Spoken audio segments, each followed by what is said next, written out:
Hi there, what's up? In this video, I'll give you a quick guide on how you can change your work hours in Microsoft Teams so your availability reflects your schedule. So the first thing that you will have to do is of course open your Teams and then go ahead and click this three dots right here and then go ahead and click settings.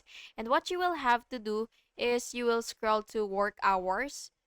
So if it's not visible for you, then you have to make sure that you've downloaded the desktop one so that you will be able to actually see that option. So once you see that, and by the way, you also have to make sure that it is available for your app if you're using the mobile one.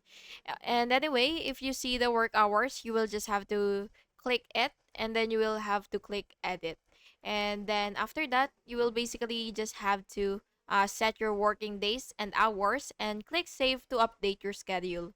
And by the way, these hours affect status availability and scheduling assistance in Teams. And yeah, that's basically it.